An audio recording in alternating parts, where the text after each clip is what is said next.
Ever wondered what keeps your online games, streaming, and video calls running smoothly no matter the distance? Whether you are sending or receiving messages on chat applications, posting on social media, or sending snaps to your loved ones, booking a taxi, ordering food online, sending or receiving payments, or watching Stack Bytes videos. It's all possible because of something called computer networks or the internet. Think of it like a team of devices working together, sharing information instantly, no matter where they are in the world. But how does it actually work and why does it feel so seamless? That's what we are going to learn in this video. So, hey everybody, welcome to Stack Bytes. This is Piyush Malviya and let's begin our discussion. Alright, so when it comes to computer networks, या हम data communication की जब बात करते हैं तो there are various components of it. Let's discuss them one by one. तो जब डेटा सेंड करना होता है तो you need a machine, you need a sending machine जो डेटा सेंड करेगी and we call it a sender. And there must be someone to receive that message, तो that is called a receiver machine, right? So basically we have machine 1 and we have machine 2. Now what will be sent by the sender? Sender will be sending a message, so this message is one of the component, right? But ये message कैसे पहुँचेगा receiver के पास? Sender ये message कैसे send करेगा receiver को? So for that there must be a link between them, link between the sender and the receiver, and that is a communication link और you can call it a transmission medium. तो ये जो transmission medium है इसके through ही ये message receiver तक पहुँचेगा. Okay, when we talk about transmission medium, there are two types of transmission mediums. One is guided medium and other one is unguided media. Okay, guided means wired, your cables, right? All your cables, LAN cables, optical fiber cables, all these comes under guided media. Okay, and unguided media is your wireless channel, your wireless medium through which the data transmits, right? Now let's say आपको Hindi language आती है और you know English as well, right? But you are calling a person who knows only French. So will you be able to understand what he is saying? No. Will he be able to understand what you are saying in Hindi or English? No. वो भी नहीं समझ पाएगा आप क्या बात करना चाह रहे हो. But again, let's suppose you know English, right? And you are calling a person who knows English as well. क्या communication possible है? Definitely yes. Communication is possible because both of you know English. Okay, English language has its own set of rules. कुछ rules हैं English language के, okay, और वो सारे rules आपको पता हैं.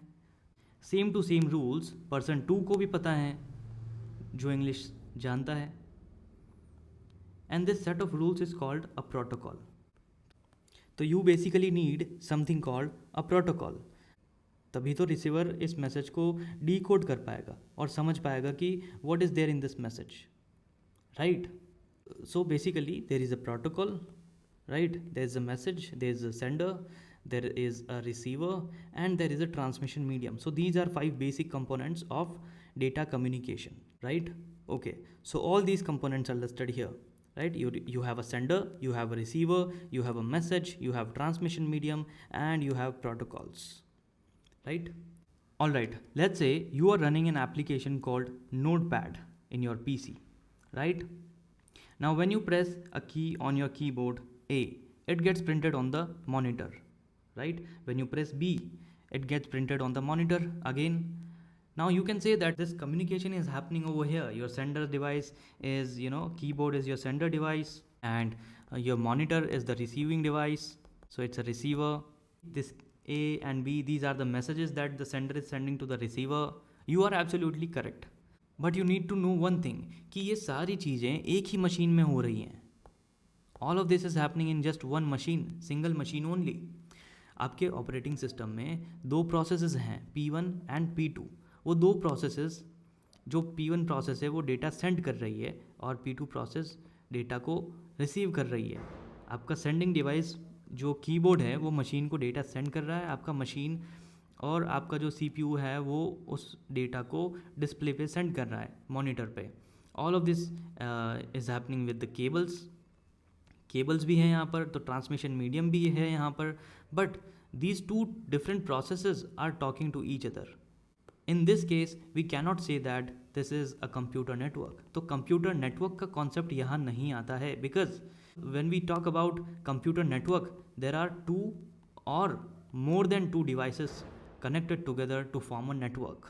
सिंगल मशीन की जब हम बात करते हैं तो वहाँ पर इंटर प्रोसेस कम्युनिकेशन हो रहा है, और inter process communication is handled by your operating system. तो यहाँ कंप्यूटर नेटवर्क का कॉन्सेप्ट नहीं आता है. But when we talk about something called client and server architecture, we have two different machines. We need two different machines for that, right? Machine 1 is here and we have machine 2 here, right? And both of these machines will be communicating with each other. Now we know all the components. हमें सारे components पता हैं. Message है, sender है, receiver है, transmission medium है, we need a protocol, right? तो client server architecture जो होता है, क्लाइंट सर्वर कम्युनिकेशन जो होता है, वो कैसे होता है, let's see. So machine M1 is your client and machine M2 is your server. Client is in India right now, server is in USA. Okay, तो जब आप अपने वेब ब्राउज़र में google.com टाइप करके एंटर करोगे, a request will be sent to the servers. Google के server पे request जाएगी एंड दो servers are there in the USA, right? Server request को एक्सेप्ट करेगा और उसके कॉरस्पॉन्डिंग एक रेस्पॉन्स जनरेट करेगा and it will send the response to the client again. And as you can see Google का home page client machine पर आ जाएगा. तो there are two different machines talking to each other and that's what we call as a computer network. Both of these devices are connected together, right? There are many more devices on the network, but this is just to explain client server architecture. अब यहाँ पर भी बहुत सारे protocols हैं जो run कर रहे हैं. HTTP is a protocol which is running, DNS is a protocol, right? There are so many different protocols. We'll talk about those protocols later on. We have a sender, we have a receiver, okay? We have a sender, we have a receiver. Both the device can send and receive the data. The servers are receiving the request from the client and sending the response to the client. The client is sending the request and receiving the response. So both the devices can send and receive the data, and the message or the data here is your Google homepage itself. And you also have a transmission medium, right? बहुत सारे routers लगे हुए हैं बीच में, बहुत सारे towers हैं, undersea cables हैं, बहुत सारे devices बीच में लगी हुई हैं on the path itself. So this complete system makes a client server architecture, right? Now when we talk about the network functionalities, तो कुछ functionalities होती हैं वो compulsory होती हैं और कुछ functionalities optional होती हैं. For example, there is one thing called error control. Error control means when your sender device is sending the data and receiver is accepting that, और अगर transmission के time पर data में कोई error आ जाती है तो सबसे पहले उस error को detect करना होगा, तभी हमें पता लगेगा कि what is the error. And then once we have detected the error, we need to correct the error. So error detection and correction is a part of error control, right? Now this is very important because sender को पता नहीं लगेगा कि उसका data transmit हो गया है या नहीं हो गया है, और जो डेटा उसने भेजा वही ट्रांसमिट हुआ है या फिर कुछ और डेटा पहुंचा है रिसीवर के पास. रिसीवर को नहीं पता चलेगा कि जो डेटा उसके पास आया है वो करप्टेड डेटा है या फिर सही डेटा है, राइट? तो error detection and correction is a part of error control, right? Then let's talk about another compulsory function, that is flow control. Now let's suppose there is a sending device and there is a receiving device. Okay, now sending device data को send तो कर रहा है but बहुत ज़्यादा speed से data send कर रहा है, और रिसीवर डिवाइस के पास जो बफर मेमोरी है वो इतनी नहीं है कि वो एक साथ सारे पैकेट्स को एक्सेप्ट कर पाए, एक साथ सारे डेटा को एक्सेप्ट कर पाए. तो ये सब कंट्रोल करने के लिए you need flow control mechanism, so that sender उतना ही पैकेट्स भेजेगा जितना कि रिसीवर के पास बफर मेमोरी है, okay, so that data lost नहीं होगा, right? Then after this addressing needs to be there. Let's suppose there is a sender device and there is a receiver device.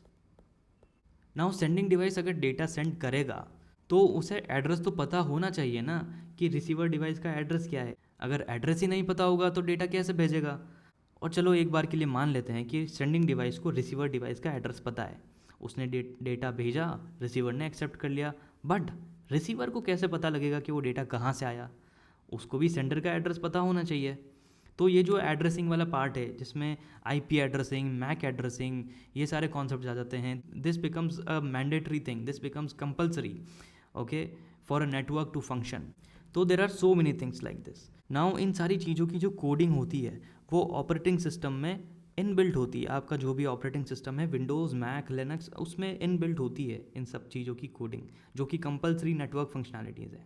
But जो optional functionalities हैं, जैसे कि encryption and decryption, कि data को encrypt करना है, डेटा को secure करना है, but that is optional. Why that is optional? Because every time it is not necessary to encrypt the data. Let's suppose if we are sending email or password over the internet, right? अगर आप email password send कर रहे हो over the internet, कोई login forms fill up कर रहे हो, तो this is a sensitive information, right? And it has to be protected. तो email and password, these things are encrypted, okay. But when it comes to non sensitive data, okay, non sensitive data को encrypt decrypt करने की कोई need नहीं है, okay. अगर इस functionality को ऐड करते हैं तो it will only increase complexity, it will only increase complexity in the system, because जो मैंडेटरी पार्ट है वो तो ऑपरेटिंग सिस्टम में ऑलरेडी कोडेड है, राइट? बट जो ऑप्शनल पार्ट है उसकी कोडिंग जो एप्लीकेशन डेवलपर्स हैं वो ऐड कर देंगे, तो इससे सिस्टम की कॉम्प्लेक्सिटी बढ़ जाती है कहीं ना कहीं, right? So that's why encryption decryption वाला part is optional thing. Okay, apart from encryption and decryption, when we talk about other optional thing, then there is something called data compression and decompression, right? Now it is often used for efficiency. Data को efficiently send करना है, जैसे for example बहुत बड़ी एक कोई file है, उसको नेटवर्क पे ट्रांसमिट करना है, उसको सेंडर सेंड करेगा और रिसीवर को उसको एक्सेप्ट करना है, तो जो बहुत बड़ी फाइल है वो कंप्रेस हो जाएगी एंड उसके बाद उसको ट्रांसमिशन मीडियम के थ्रू सेंड कर दिया जाएगा, राइट? तो there are so many optional functionalities, there are so many compulsory functionalities, और ये सारी फंक्शनैलिटीज़ एक मॉडल के अंदर इनकॉर्पोरेट कर दी जाती है, जिसे हम कहते हैं OSI model. OSI is open system interconnection. There is an open system, बहुत सारे डिवाइसेज हैं, सारे डिवाइसेज आपस में कनेक्टेड हैं, they are sending the data to each other. तो उस ओपन सिस्टम को इंटरकनेक्ट करने के लिए एक open system interconnection theoretical model बनाया है, and that is called OSI model, right? And that's what we actually study in our computer networks syllabus. Okay, let's talk about OSI model. OSI model पढ़ने से पहले हमने ये देखा कि OSI model की नीड क्या है। We need all these different functionalities, right? ये सारी फंक्शनैलिटीज़ हमें चाहिए और वो एक मॉडल में इनकॉर्पोरेट कर दी है, वही open system interconnection model, right? Now OSI model पे आपको बहुत सारी वीडियोस मिल जाएगी, बट वो डायरेक्टली OSI मॉडल के बारे में एक्सप्लेन करना स्टार्ट कर देते हैं। But I believe that before learning anything we should know the reason behind it, we should know the need of that particular thing, right? So that's why we understood all these functionalities, compulsory, optional, right? Now let's talk about the OSI model. It was developed in late 1970s and the first version जो OSI model का आया था वो 1984 में release हुआ था।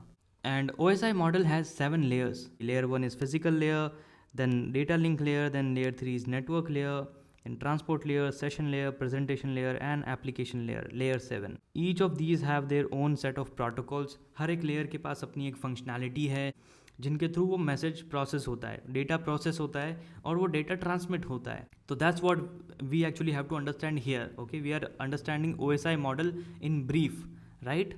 Now you need to send me a message, for example, right? And your machine is a sender machine, my machine is receiver machine, right? You have a message that needs to be sent. Now this message will travel through all the layers of the OSI model. Basically OSI model is what? It is a theoretical model, it is a conceptual model, right? So conceptually your message will travel from application layer, then it comes to presentation layer, then it will come to session layer, then transport layer, okay, then network layer, वहाँ पे IP addressing, IP addresses वगैरह add होंगे उस message में. Then data link layer, वहाँ पे fragmentation, उस message को डिफरेंट डिफरेंट फ्रेगमेंट्स में बांटा जाएगा. Then physical layer. तो फिजिकल लेयर जो है आपकी, वो डेटा को ट्रांसमिट करती है physically, right, device to device. And you can consider it as a road, ठीक है, जहाँ पर बहुत सारे ट्रक्स जो हैं वो मैसेज को लेकर रिसीवर एंड पे जा रहे हैं, राइट. एंड रिसीवर से भी जो ट्रक्स कुछ हैं वो सेंडर एंड पे आ रहे हैं. तो टू वे कम्युनिकेशन वहाँ पर पॉसिबल हो पा रहा है, राइट. तो जो मैसेज आपका है वो एक्चुअल में फिजिकल लेयर के थ्रू ही ट्रांसमिट होगा.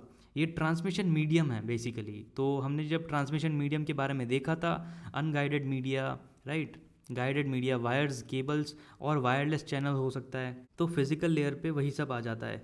आपके टावर्स आ जाते हैं, you have your undersea cables, आपकी लैन केबल्स आ जाती हैं. केबल्स के अंदर डेटा ट्रांसमिट होता है, आपकी फाइबर ऑप्टिकल केबल्स आ जाती हैं, right.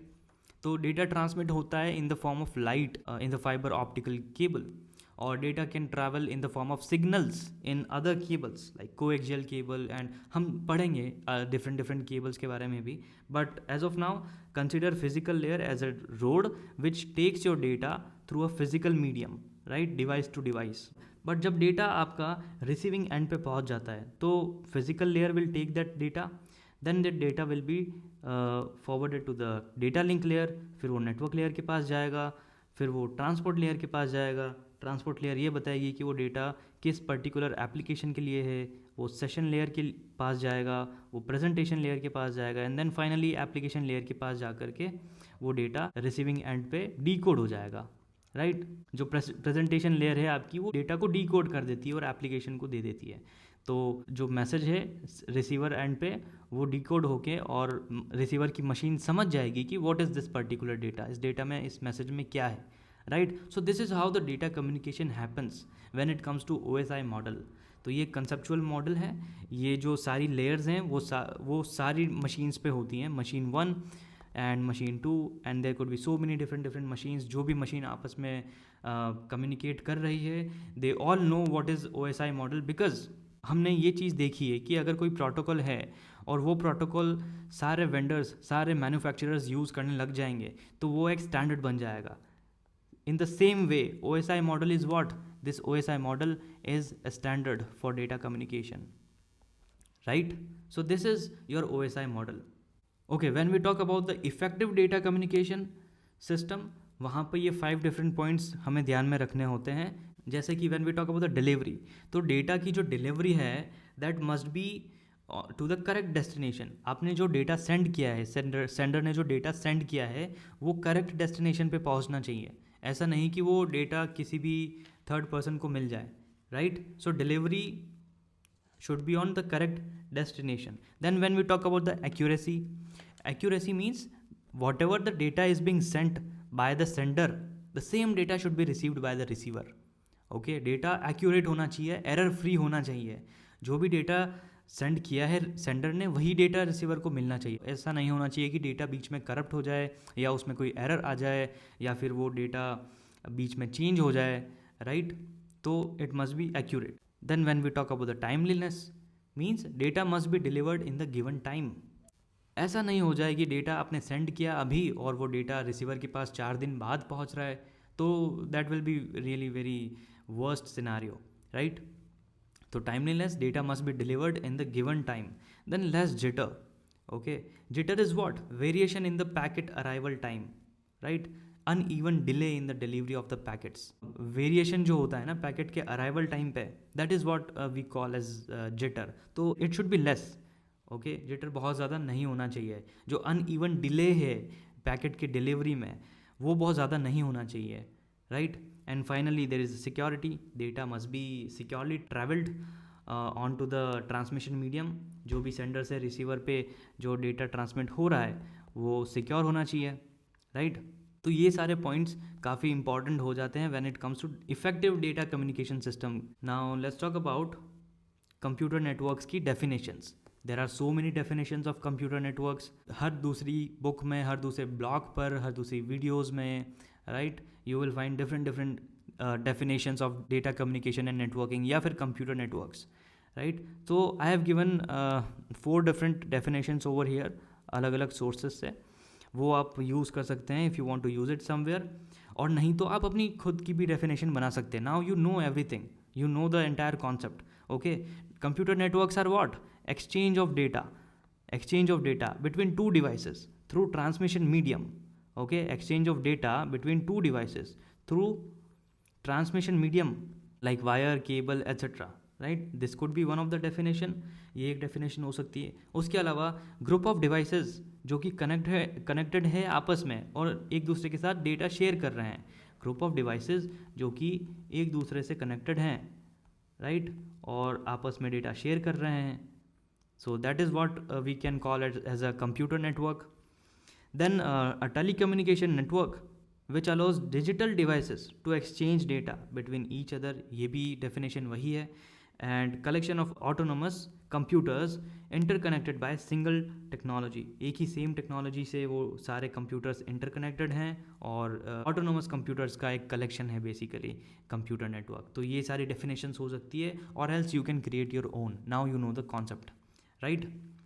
So congratulations, this is the end of this video, and you know what are the computer networks, what are the components of data communication, what are rules, what are protocols, and how it becomes the standard. Okay, when everybody starts using the same protocols, it becomes a standard.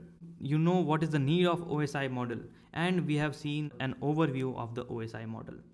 अब जो data communication and networking का जो syllabus है उसमें basically we only study about the OSI model in great detail. Layer by layer हम OSI model को detail में study करते हैं.